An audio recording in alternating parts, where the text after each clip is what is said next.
Buenas noches con todos los presentes. El día de hoy, 27 de mayo a esta hora, el Comité Permanente Académico de SOCIEM UNPRG, mediante el proyecto Hermano Mayor, les trae esta ponencia que tiene por tema cascada de coagulación.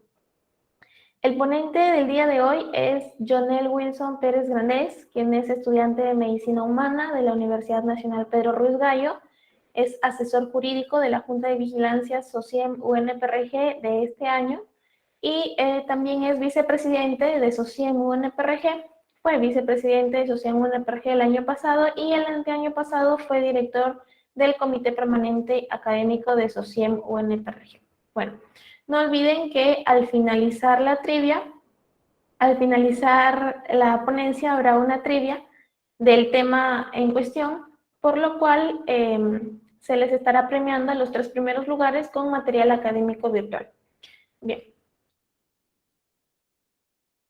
Voy a dejar de compartir y de paso agradecemos a Yonel por haber dispuesto su tiempo y estar presente con nosotros el día de hoy. Puedes compartir, Yonel. Ok, voy a comenzar a compartir.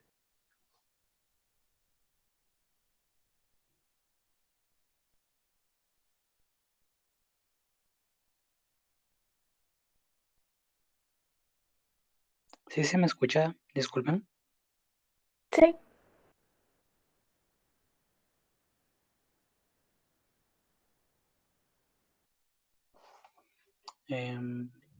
¿Pueden escribir por favor en el mensaje porque no puedo escuchar? Tengo algunos problemas. Ay, bien. Sí, sí se escucha.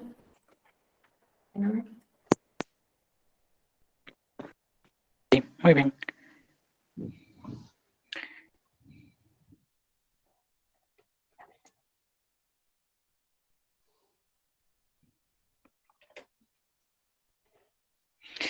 Bueno, muy buenas noches. Como ya me presentaron, primero muchas gracias por la oportunidad.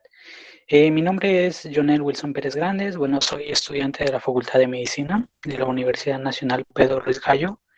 Y bueno, en esta oportunidad tengo a bien presentar el siguiente tema, que es la cascada de la coagulación, el cual es un tema importante y a la vez no es muy complicado, la verdad es bastante sencillo, el cual lo vamos a desarrollar en esta oportunidad. Bueno, primero que nada, antes de hablar en el tema de la cascada de coagulación, hablar de coagulación es hablar uno de los pasos del proceso de la hemostasia, ya que la hemostasia básicamente significa el mecanismo para poder evitar las hemorragias, básicamente. Entonces, estos pasos en los cuales interviene el organismo para evitar estos procesos se da básicamente cuando existe de dos maneras una lesión interna o una lesión externa.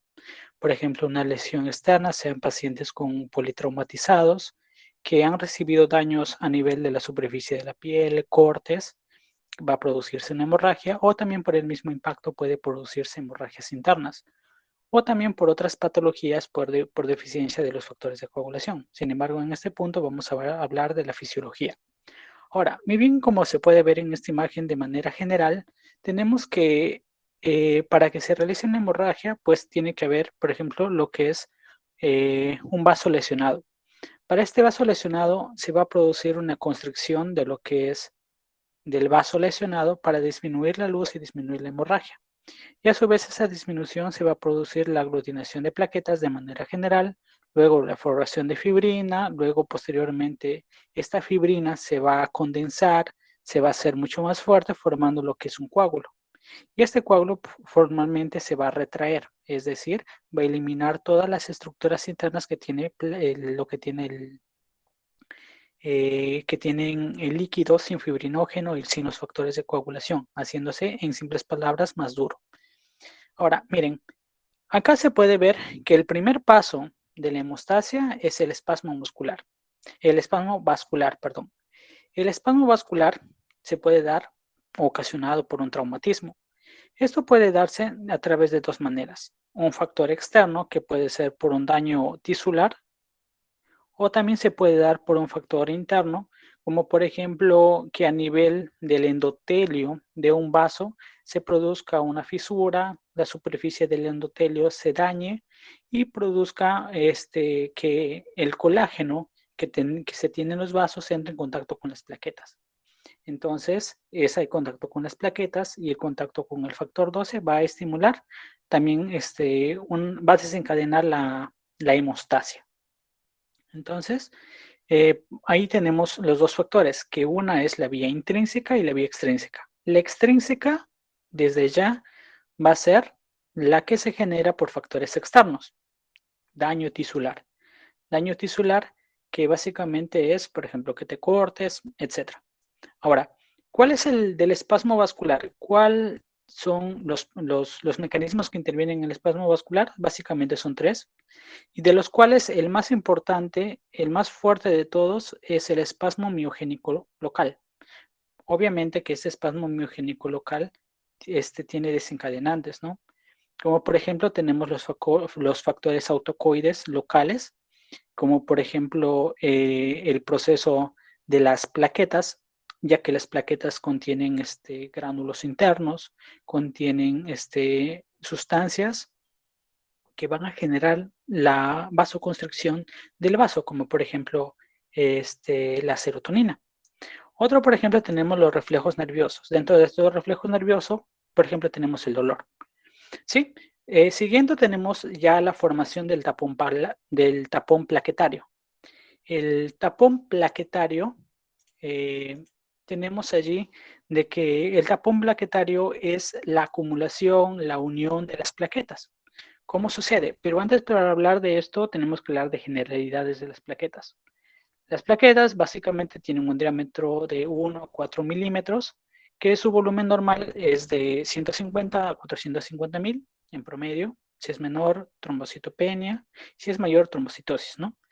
Ahora, su citoplasma contiene estructuras como la actina miosina similares al músculo estriado esquelético, y también tiene esto, la trombobostenina, que es una estructura que le da resistencia a las plaquetas para que pase por vasos sumamente pequeños. Ese que le da la resistencia para que no se rompa es esta proteína, la trombostenina. Ahora, también tiene grandes cantidades de calcio, y desde ya les digo que el calcio va a ser muy importante porque el calcio va a intervenir tanto en la vía intrínseca como también en la vía extrínseca. Incluso, yendo más en el tema de la clínica, cuando se saca sangre y no queremos que la sangre se coagule, pues lo que se hace es poner ion de oxalato, por ejemplo, ¿no? ¿Qué hace el oxalato? El oxalato va a interaccionar, se va a producir un efecto químico con el calcio que va a estar en forma de ion. El ion calcio con el oxalato, se forma el oxalato del calcio y se precipita. Por lo tanto, el calcio no va a estimular la activación tanto de la vía intrínseca como de la vía extrínseca, impidiendo la coagulación. Es una de las vías. También tiene prostaglandinas que también van a intervenir en la vasoconstricción, factores estabilizador de la fibrina, que básicamente que es el factor número 13, muy importante, que va a intervenir para acelerar el proceso de la formación del coágulo. También tenemos factores de crecimiento que van a intervenir en el aumento de la acumulación, como por ejemplo del fibrinógeno. Va a intervenir el aumento de la concentración de plaquetas, etc. La semivida es más o menos de 8 a 12 días en promedio. Ahora, pasando, el siguiente paso tenemos la formación del tapón plaquetario, como ya se está viendo con esta imagen número 2 acá. El tapón plaquetario, ¿no? El que va a ir ya cerrando el vaso. Para esto puede ser dos maneras, ya sea el vaso se ha sido dañado, que va a activar la vía extrínseca, o que la superficie vascular esté dañada, activando la vía intrínseca. Entonces, ese daño, ya sea por un daño externo o interno, van a generar que las fibras de colágeno estén expuestas. Por lo tanto, van a producir que las plaquetas entren en contacto con las fibras de colágeno. Entonces esas plaquetas van a adoptar formas irregulares, activando y cambiando la forma de su superficie, de su membrana, produciendo los pseudópodos. Y esos pseudópodos van a hacer que se adhieran a las fibras de colágeno que se ha sido expuesto por el daño vascular. Entonces se produce lo que es la adherencia al colágeno del tejido, y también se produce también allí lo que es el factor de von Willebrand. Y recordando acá el factor de von Willebrand, que si se aumenta su concentración, pues se produce la enfermedad de von Willebrand, que puede llevar a un proceso de trombocitosis, de trombo. Entonces, pero es muy poco frecuente, muy poco frecuente. Y estos pacientes por lo general no tienen antecedentes de familiares con coágulos, sino es una enfermedad adquirida. Ahora, las plaquetas en este proceso segregan, por ejemplo, el ATP, el ADP y lo que es el tromboxano A2. Estas dos sustancias, tanto el ADP y el tromboxano A2, van a hacer que se activen mucho más plaquetas, produciendo que las plaquetas se acumulen más y se adhieran más, aumentando el tamaño de lo que es de la aglutinación de plaquetas y aumenta el tamaño del tapón. Esto se produce hasta que la superficie, toda la luz del vaso se cierre y ya no pase más sangre. Entonces, este proceso da la formación del tapón plaquetario. Ahora, muy bien. Si continuamos en el proceso, ya se ha formado el tapón plaquetario. Pero, ¿qué sucede? Que el tapón plaquetario es un tapón plaquetario que en un inicio va a estar formado de fibrina. Muy bien. En un inicio, esa fibrina no es muy fuerte. Como pueden ver, acá hay unos puntos negros, pero no son muy intensos en la imagen número 3. A diferencia del 4, donde se ve que los puntos negros son mucho más acumulativos. ¿Qué pasa con esto? Pasa que la fibrina, que obviamente la fibrina proviene del fibrinógeno por la acción de la trombina, esta fibrina en un inicio están unidos por enlaces de hidrógeno no covalentes. Pero esos entrecruzamientos de la fibrina no son muy fuertes. Y allí van a venir lo que es el factor estabilizador, que es el factor número 13, el factor estabilizador de la fibrina, que van a hacer que se sobreestimule tanto a las plaquetas, que se activen más plaquetas, y también, sobre todo, que se formen puentes de hidrógeno covalentes, y que ese entrecruzamiento sea mayor en diferentes direcciones, formando ya el coágulo. Entonces ese coágulo va a ser mucho más fuerte, mucho más duro, y se van a aprovechar mucho mejor los componentes de las plaquetas y los factores de coagulación. Muy bien, entonces, acá en la formación del coágulo, más o menos empieza en un tiempo de 15 a 20 segundos, si el traumatismo es grave. Pero si el traumatismo es menor, pues es de 1 a 2 minutos. Ahora, si el desgarro no es demasiado grande, se rellena todo el vaso entre 3 a 6 minutos. Recuerden algo también, que a nivel de la superficie de la piel, diariamente siempre se ocurre desgarros. Y generalmente estos desgarros que se producen en vasos pequeños y que se producen todos los días y generalmente todo el tiempo en diferentes superficies de nuestro cuerpo, pues el tapón plaquetario y la formación del coágulo es la principal vía que va a impedir la hemorragia. Obviamente que son vasos pequeños, ¿no? Entonces las plaquetas básicamente es el principal, antes que los factores de coagulación, que ya intervienen en vasos un poco más grandes. Ahora, la retracción del coágulo se da entre 20 minutos o 1 hora. ¿Qué quiere decir retracción de coágulo? La retracción del coágulo, como ya les mencioné, primero se forma este coágulo, muy bien. Pero este coágulo en su interior no solamente tiene plaquetas, factores de coagulación, sino que también tiene líquido, también tiene lo que es el suero. Tiene el suero, ya saben que el suero es la parte del plasma que no tiene factores de coagulación y no tiene fibrinógeno. Entonces, ese suero se elimina y hace que el coágulo se contraiga, se retraiga, como dice el nombre, y se haga mucho más duro y impida el pasaje de la sangre. Eso es la retracción. ¿Y quién produce la retracción del coágulo? ¿Gracias a quién? Principalmente a las plaquetas. Por lo tanto, un paciente con plaquetopenia, pues esos coágulos no van a ser muy fuertes, que pueden tener tendencias a que esos coágulos se rompan, se deshagan. Muy bien. Ahora, el siguiente paso es la organización fibrosa o disolución del coágulo. ¿Qué quiere decir a esto? Que una vez formado el coágulo, ya pasa el tiempo, como se puede ver acá en el último punto, que es la retracción del coágulo. Pueden seguir dos caminos. El primer camino de ese coágulo es que ese coágulo sea invadido por fibrinógenos y se forme un tejido conjuntivo.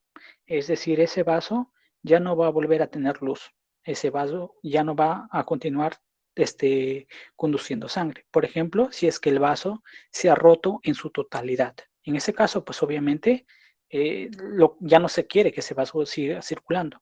Ese vaso se va a producir una vasoconstricción general hasta eliminarse ese vaso. O puede producirse una neovascularización, ¿no? Ahora, el otro paso, el otro camino es de que el coágulo se disuelva. Y el coágulo, para que se disuelva, va a ser necesaria una serie de proteínas, que lo vamos a ver al final de la exposición. Muy bien, el siguiente punto son los factores de coagulación. Acá es muy sencillo todo. Básicamente, el punto más complicado, creo, que es aprender sobre los factores de coagulación. Cuando ya saben, el número 1 es el fibrinógeno, que va a ser el que forma la fibrina. El número 2, que es la protrombina. El número 3, que es la tromboplastina tisular o factor tisular, que va a ser el desencadenante para el inicio de la vía extrínseca.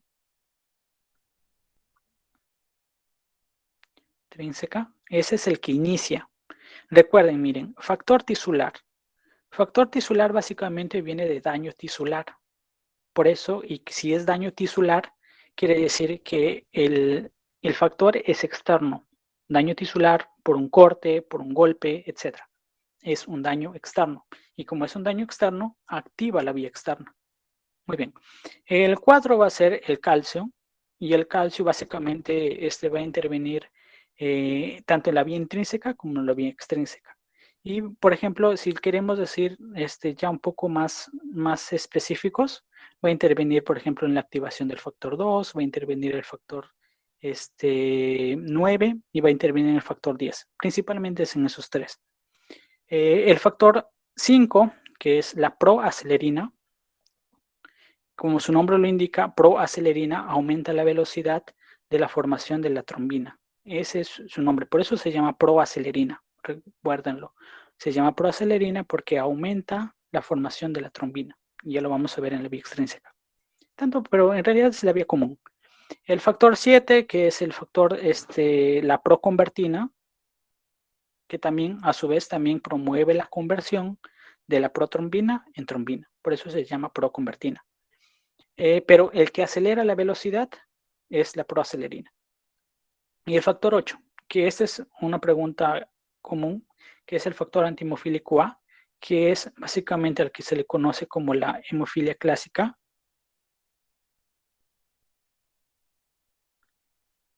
Que es el que se conoce normalmente como pacientes con patología de hemofilia clásica. El factor 9, que es el antihemofílico B, y el factor 11, que es el antihemofílico C, ¿no? Ahí ya se aprenden 3 a la vez, 8, 9, 11. Y el factor 10 es el de Stewarts. Que el factor 10 y el factor 10 activado, sobre todo el activado, es el factor más importante en la activación del factor estimulador de la protrombina, del factor activador de la protrombina, el factor 10 activado. El 12 es el Hagemann y el 13 es el estabilizador de la fibrina, que ya interviene en la parte baja de la vía. Luego tenemos la procalecreína y el siginógeno, que estos dos básicamente van a intervenir en el paso del factor 12 al factor, al factor 11. Ahí va a intervenir estos dos. Y bueno, las plaquetas, que van a intervenir sobre todo con sus fosfolípidos de su membrana celular. Muy bien. Pasamos a la siguiente diapositiva. Acá tenemos, por ejemplo, otra cosa que es importante también mencionar acá de los factores, que uno de los principales órganos que van a intervenir acá es el hígado. Y recuerden que el hígado interviene en la producción de varios factores, como tenemos ahí el factor 2, el factor 5, el factor 7, el factor 7, tenemos el factor 9 en adelante. 9, 10, 11, 12, 13. Pero recuerden que el hígado también no interviene, si bien intervienen los factores de coagulación, también interviene la formación de anticoagulantes, como por ejemplo el plasminógeno, por ejemplo la proteína C, por ejemplo la antitrombina, esos tres. Acá lo voy a anotar, por ejemplo. La antitrombina, también interviene lo que es la proteína C. También interviene la formación que les mencioné, la antitrombina, la proteína C, el plasminógeno, que van a formar a la plasmina.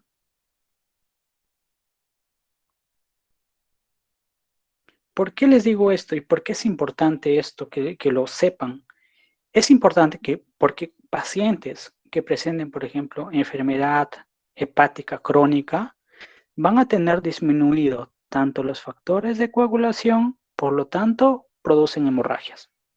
Pero también van a tener disminuido la producción de los anticoagulantes. Y si no tienes anticoagulantes, vas a tener, vas a producir coágulos, o sea, trombos. Entonces, estos pacientes van a tener hemorragias y también van a tener trombosis. Ejemplo clásico, paciente con hepatopatía crónica, como por ejemplo una cirrosis hepática crónica, van a tener lo clásico. ¿Cuál es la hemorragia más frecuente en los pacientes con hepatopatía crónica? La hemorragia de varices esofágicas. Pero a su vez, ¿cuál es la causa más frecuente de trombos? ¿En cuál es el lugar más frecuente de trombos? En lo que es en la arteria esplácnica y en la vena porta. Esos dos. Recuerden eso, que para su clínica les va a servir. Cualquier duda, por favor, me puedes, Jackie, creo que estás presente. Si hay dudas que hablan, me escribes por interno, por favor, porque no puedo escuchar nada por si hablan. Ya, muy bien. Ahora, el otro punto son generalidades de las proteínas que intervienen en la coagulación. Primero tenemos la protrombina, que es una alfa-globina que peso molecular es de 68.700, que básicamente lo importante es que de la protrombina se origina la trombina, y la trombina tiene un peso de 33.700, o sea, básicamente la mitad. Una protrombina se eliminan unas partes de esta proteína, que es una proteína inestable, y produce la trombina, que tiene la mitad del peso molecular de la protrombina. Su concentración es de 15 miligramos por decilitro y es producido por el hígado, y se necesita vitamina K para su producción. Y ahora, la vitamina K también interviene otros factores importantes, que intervienen en el factor 2, en el factor 5 y en el factor 7, en la producción de la vitamina K. O las vitaminodependientes, ¿no? Muy bien. Ahora, el fibrinógeno es una proteína de alto peso molecular, de más o menos 340.000, y su concentración en plasma es de 100 a 700 miligramos por decilitro, y es formado por el hígado. Ahora, ¿qué es importante del fibrinógeno que recuerden? Como el fibrinógeno es una proteína que está circulando por la sangre, si bien es cierto, tiene un alto peso molecular. Por lo tanto, de los vasos sanguíneos hacia el tejido, hacia el líquido intersticial, no es frecuente que el fibrinógeno pase del plasma al líquido intersticial, o sea, del intravascular al intersticial. Por lo tanto, cuando se produce, por ejemplo, un cuadro que se active la vía intrínseca, o sea, dentro del vaso, entonces la hemorragia, los coágulos se van a formar intravasculares. Y no es normal que se coagule el líquido intersticial, porque no hay fibrinógeno, y el fibrinógeno es fundamental para que se forme la fibrina. Y si no se forma la fibrina, no se forma el coágulo. Por lo tanto, el líquido intersticial o a nivel de los tejidos no se coagula. Otro es la trombina, que es ya básicamente la forma activa de la protrombina, que tiene más o menos que es una proteína proteolítica. Y su peso molecular podría decirse en forma general que es la mitad de la protrombina. El otro es la conversión de la protrombina en trombina, que esta es una vía, obviamente, que es la vía común, tanto de la vía intrínseca como la vía extrínseca. la protrombina se convierte en trombina con la participación del calcio y con la formación del activador de la protrombina. Entonces, y recuerden, ¿cuál es el desencadenante más importante para la formación de la trombina? Es el activador de la protrombina. Y otra pregunta diferente es, ¿quién interviene principalmente en la activación del activador de la protrombina? Ese es el factor 10 activado. Es diferente la pregunta, por si acaso. ¿Qué es el factor más importante para la activación de la protrombina-trombina? Es el activador de la protrombina. Pero ¿cuál es el factor más importante que interviene en la activación del activador de la protrombina? Es el factor 10 activado. Ya, y esta trombina va a intervenir en la conversión del fibrinógeno a monómeros de fibrinógeno, que son la fibrina, con la participación del calcio en la formación de fibrina, y esta fibrina se entrecruzan y forman los coágulos. ¿Está bien? Muy bien. Participando el factor 13, que es el factor estabilizador de la fibrina. Muy bien. Acá tenemos la vía extrínseca. Como ya les dije, ¿quién inicia la vía extrínseca? Inicia. Es el traumatismo tisular. Ese traumatismo tisular va a generar en los vasos que se active el factor tisular. ¿Y quién es el factor tisular? Es el factor número 3. El factor tisular. O también llamado tromboplastina tisular. Acá, en el factor tisular, van a intervenir por medio, también va a activar al factor 7.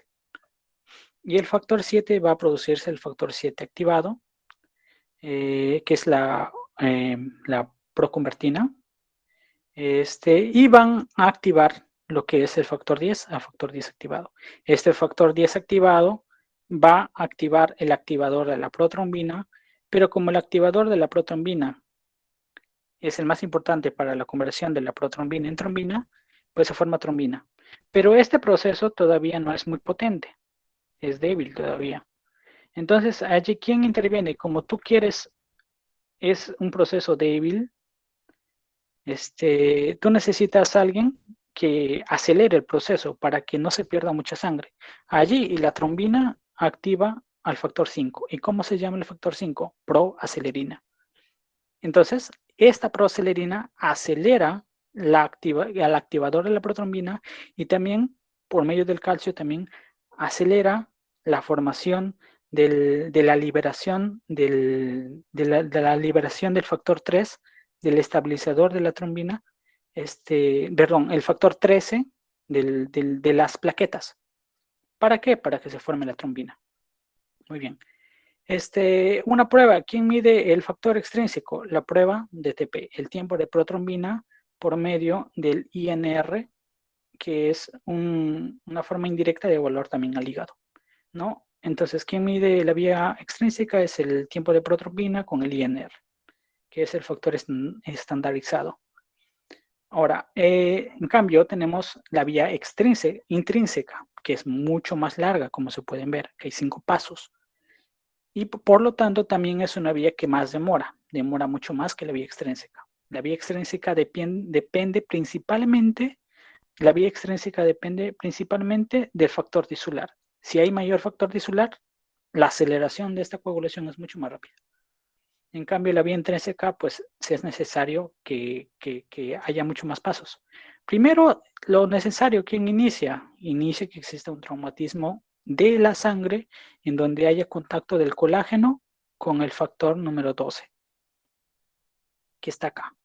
Entonces, ¿qué pasa? El factor 12 se activa, que es el factor de Hagemann, y en el 12, para la conversión del 11, interviene lo que les mencioné anteriormente, el cininógeno de alto peso molecular con la precalcreína.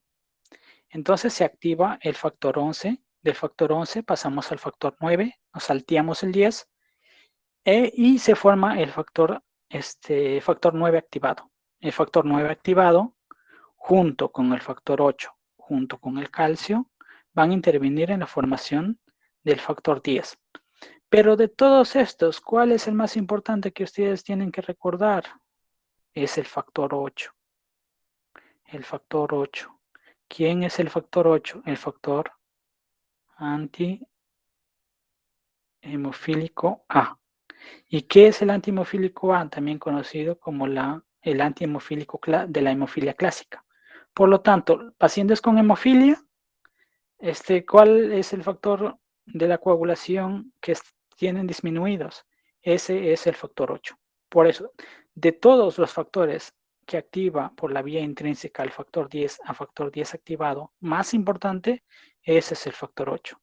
El factor, porque dense cuenta, pacientes con hemofilia. Los pacientes con hemofilia tienen calcio, tienen el factor 9 activado y también tienen trombina, pero sin embargo se desangran, tienen hemorragia, porque el factor 8 está disminuido. Por eso, de ahí nomás ustedes se dan cuenta de la importancia del factor 8. Ahora, el factor ya 10 activado, como ya les dije, que es el factor más importante para activar al activador de la protrombina, ya se produce este proceso, que a partir de la protrombina se forma la trombina, y esta trombina, por una retroalimentación positiva, van a activar también a lo que es del factor 8 a factor 8 activado. Muy bien. Eso sería lo que es la vía intrínseca. ¿Quién mide? La prueba que mide es el factor del tiempo de la tromboplastina parcial activada. Este va a medir la vía intrínseca. Muy bien. Otro que va a medir la vía común, por ejemplo, la concentración de fibrinógeno. Ya. Pasamos a la siguiente y hablemos de lo que son de los anticoagulantes intravasculares. Tenemos que los factores, uno de los principales son los factores de la superficie endotelial, ya que el vaso en su interior tenemos el endotelio.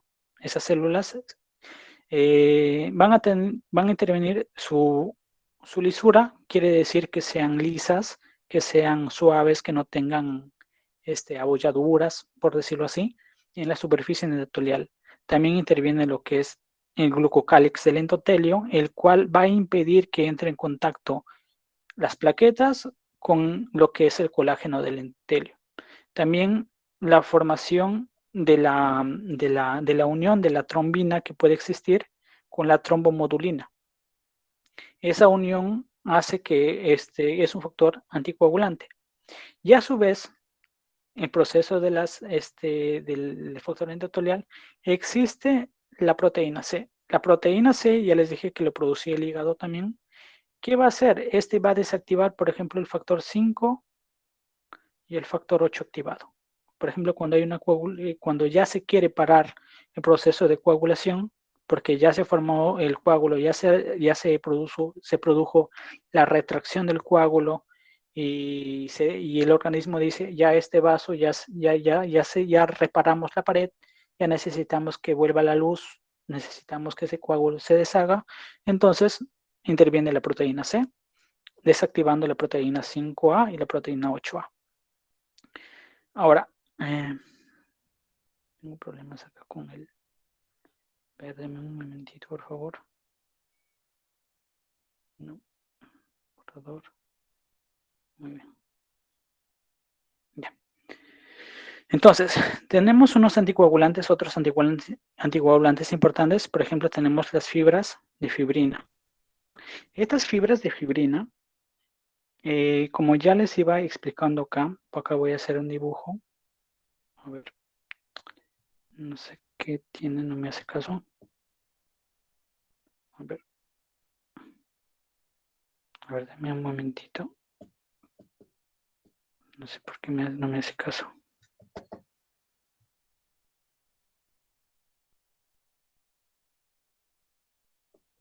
Ok. No sé qué pasó.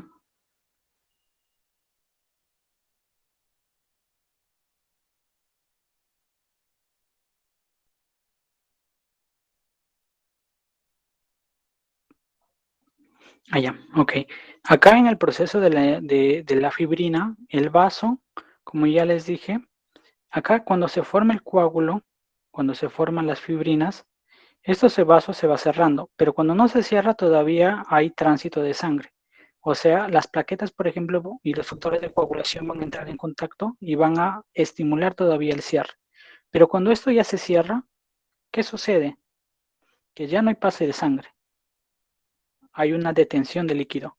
Entonces, ya no hay más plaquetas que entren en contacto, ya no hay más producción del factor 13, que es el estabilizador de la fibrina, y también se detiene ya la sobrecoagulación. Pero otro punto importante, antes de que este vaso se cierre, cuando está así, obviamente la trombina que se forma puede decir que se forma y se va por la sangre. ¿Qué pasaría si la trombina recorre la sangre libre? Podría producirse demasiada trombina y puede producir, por ejemplo, trombos en diferentes vasos. Allí, esta fibrina misma que se produce a partir del fibrinógeno, esta misma fibrina agarra y absorbe la trombina y lo desnaturaliza, lo desactiva la trombina. Y lo desactiva en un promedio del 85 al 90%. El otro porcentaje, que más o menos es 10%, lo hace la antitrombina 3, que es la antitrombina 3 o también llamado cofactor antitrombina heparina. ¿Y por qué se llama heparina? Normalmente la antitrombina 3 no es un factor muy importante, pero cuando la antitrombina 3 entra en contacto con la heparina, la potencia para desactivar la trombina pasa de 100 a 1000 veces. Por eso es que a pacientes tú le puedes dar heparina, que es un anticoagulante. Muy bien. Otro es la lisis del coágulo. Como ya el coágulo ya se formó, ya está duro, ya se curó la pared, entonces yo quiero que en el caso que quiero que ese vaso recupere su luz, pues interviene el plasminógeno, que también lo produce el hígado. Por lo tanto, este plasminógeno, o también llamado fibrinolicina, se transforma en plasmina o fibrinolicina. ¿Por qué fibrinolicina? Lisina, destruir fibrina, destruye las fibrinas, destruye la fibrina del coágulo. ¿Y por medio de quién lo activa? Lo activa el activador de plasminógeno tisular, o también sus siglas TPA. ¿Cuál es su función de esto? Va a digerir lo que es el fibrinógeno al factor 1, al factor 5, al factor 8, a la protrombina que es el 2 y el factor 12. A eso va a desactivar lo que es la plasmina, o también llamado fibrinolicina. Ahora, otros puntos importantes nada más en clínicas, recuerden que los pacientes, por ejemplo, enfermedades adquiridas más frecuentes que pueden producir hemorragias, dentro de la más frecuente de las adquiridas está la hemorragia vascular diseminada, la cual es una serie de patologías. Dentro de las más frecuentes tenemos de la aguda. La más frecuente es lo que son las infecciones y los politraumatismos. En cambio, la hemorragia, la coagulopatía vascular diseminada crónica, en cambio, allí están lo que son, por ejemplo, los tumores duros, y también están lo que es el feto muerto, retenido. Otras patologías que también están en segundo orden, por ejemplo, allí intervienen lo que es la hemofilia adquirida, que su característica clínica es que presentan hemorragias subcutáneas.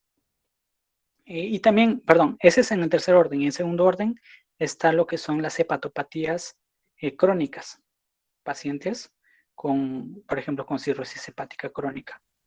Y ya les expliqué, ¿no? Que esos pacientes pueden presentar hemorragias como trombosis a la vez, por la producción que tienen en el hígado. Bueno, la frase inspiradora que les presento pues es que los hábitos sean sus mejores aliados, que los hábitos sean tus aliados, porque la motivación se acaba mientras que los hábitos perduran.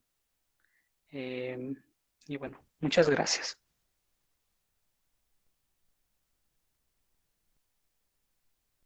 Muchas gracias, Lionel, por la ponencia. Ha estado muy interesante y bonita. A continuación, como se les mencionó al inicio a los participantes, al finalizar la ponencia se realiza la trivia correspondiente al tema. Y así que vamos a dar paso a ello. Sin embargo, antes de iniciar la trivia, les comparto las páginas de nuestros auspiciadores para que si gusten vayan a seguirlos. Y ahora ya les voy a compartir tanto el link del Quizzes como el código de ingreso.